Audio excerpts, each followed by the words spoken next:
Okay, I'll try a little logic. Excuse me. Try a little logic on you. Let's see. Pardon my ADD here. Recuperate my thoughts. Logic.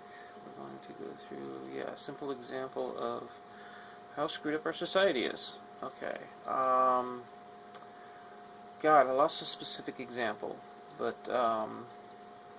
oh, DVDs is the specific example. DVD. You pay a lot of money for a DVD. The artist or producers or people who made the content that's on the DVD get about 10 cents. The store gets about half of what you pay, so they get about $10.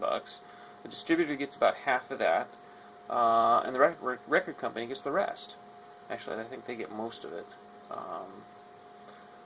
For example, movie theater tickets. The theaters get about 10 cents. Why is that? And cell phones. You're paying for services that don't cost the phone company anything. What are you paying for? Where are you justifying this? Come on, justify this. Logic. Use your brain. Logic. How can you justify charging for a service that doesn't cost you anything? What are they doing to earn this? Think of it as you are doing this. Why would you charge someone something for something you're not doing any work for? Because you can. That's called exploitation. This is bad.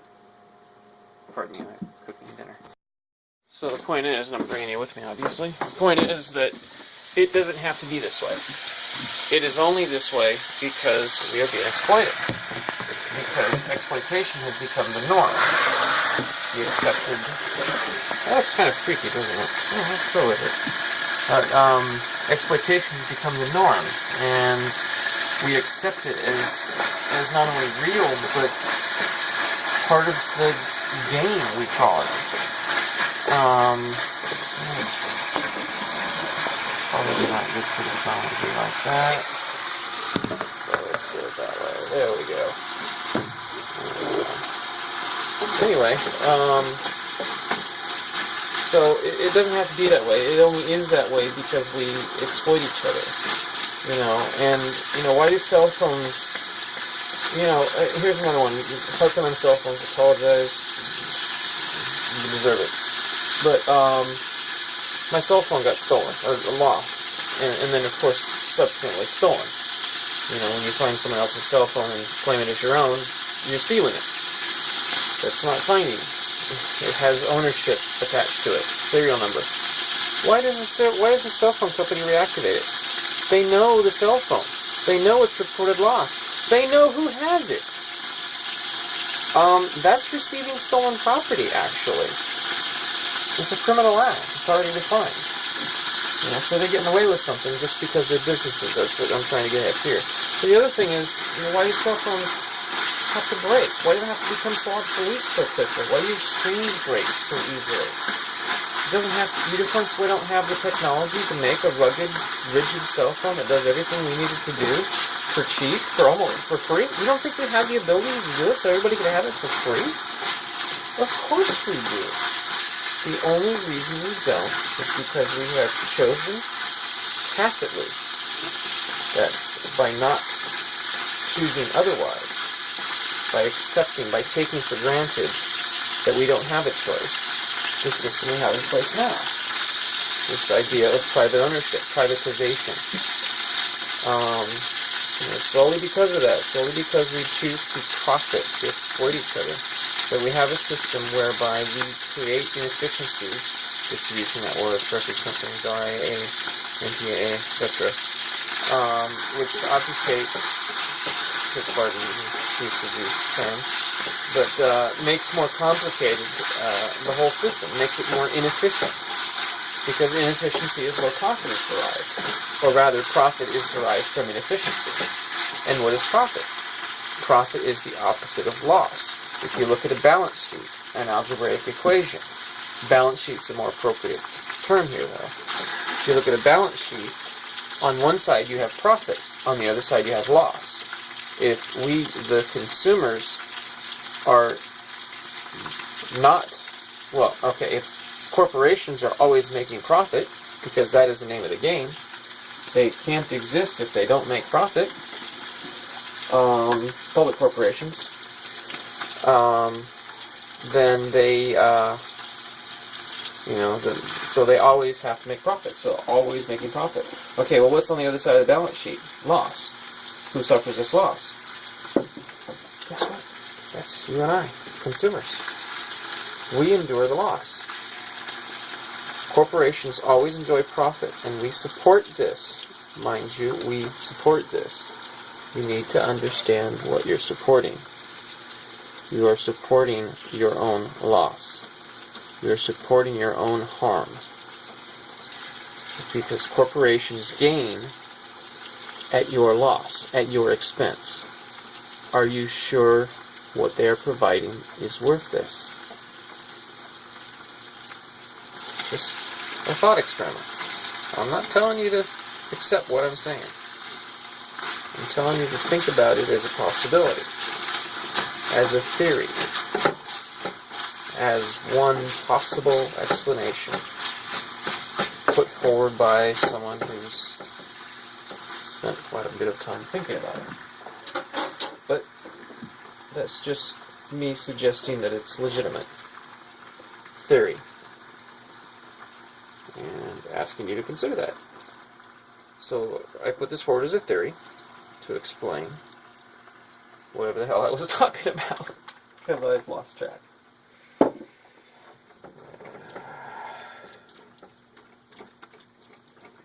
It's not fun, this brain damage stuff.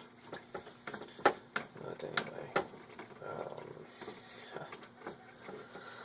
I am going to get my lens back. I'm going to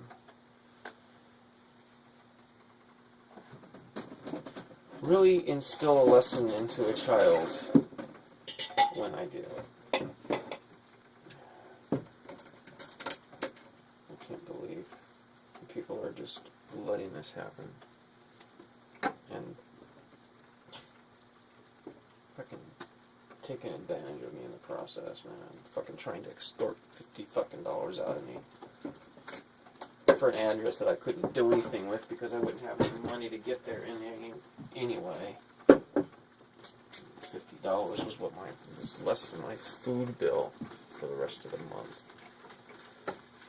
I'm a jerk.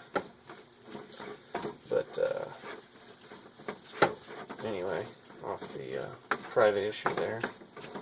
Private drama. Oh, what? You don't like me because I have a lot of drama? What, you think I seek this out?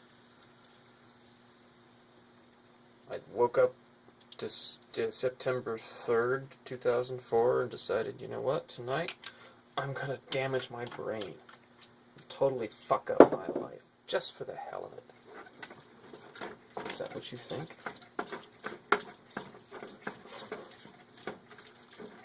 You think that because I'm not that I'm not brain damaged? You think I act all smart? You think I come across as very intelligent and articulate? Do you have any idea what I was like before?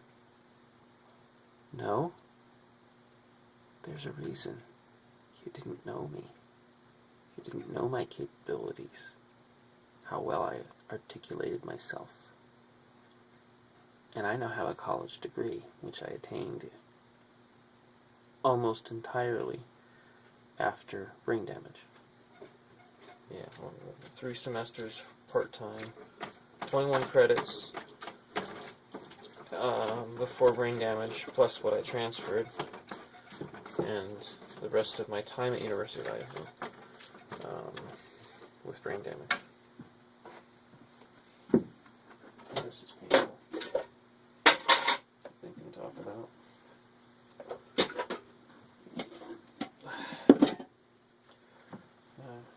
You get to see me try and cook dinner here. Probably shouldn't have done that. I have protocols that I follow to maintain efficient kitchen, and one of them is to reuse my rice cooker numerous times without washing it. And I do that by maintaining it in as sterile as possible state. And one of those is making sure I don't contaminate it with cooking byproduct, especially that's high in sugars and simple carbs and other and organic, especially meat, protein, food for microbes, and especially not that I did. Potent. Oh, tamarind chicken. Anyway, I'm gonna have to go soon. But yeah. So the point I'm getting across originally is that it doesn't have to be this way. Just think about how things are, and think about, does it really have to be this way? Do we really have to pay all this stuff for cell phone service? Paying for things that don't cost the cell phone companies any goddamn more money. Excuse my language, I'm sorry. It just pisses me off. This costs so much of my life, so much pain. Not having enough money for things I need because I have to pay for cell phone companies. Fucking greed. You know, try to work towards imagining a world where we work together, where money doesn't exist, where it doesn't need to exist, where we all understand that we're each a part of the system, that we can't disentangle ourselves from the system. And I've got a great example here, actually, a really live, as it, play-by-play here kind of thing going on. This marina is being mismanaged. It's being managed by a guy being told to cut his costs down, to reduce the operating costs of the marina as much as possible. But what's not understood is that they've disentangled it from the system. And in disentangling it from the system, they've isolated it. So they're saying, okay, marina, losing money, cut costs, fix problem. That'll fix the loss. However, what is the purpose of the marina? What does it serve? It services the fishing industry and the crabbing industry, which brings in hundreds of millions of dollars into this county every year. But the cuts that they're doing at the marina are sabotaging the industry. It's going away. People can't afford to stay here. They can't afford to operate here. It's cutting significantly into their costs. If it's cutting significantly into their costs and it collapses the industry, how much revenue is lost? So because they've disentangled the marina from its greater purpose on the balance sheets, they have made a grave error in saving money here in this part. They significantly lose money in the whole because of the interconnection between the revenue provided by the fishing industry and the marina, which facilitates that revenue. So put money in here, gain money here significantly. It's an amplifier. You put a little bit here, you gain a lot here. You cut a little here, you cut a lot here. You can't disentangle. You have to think system-wide. So imagine if we all thought on this level, that we all realized where we were in the system, and we all thought this, and we all realized that anything that we do affects the system, subsequently affects ourselves. Therefore, we have to be very conscious of every action we do. We don't just not think about it. We're granted a better education in this system, of course. We have to know. We have to have the underlying knowledge to be able to understand the world around us. But try to imagine that. And imagine we all think that way. And imagine how easy it is to get along, how easy it is to dispense with concepts like money and banks and rich and elite and government even. Try to think along those lines. We can get there. And we can do it within a decade. within a decade. Just think about it. Okay, wait.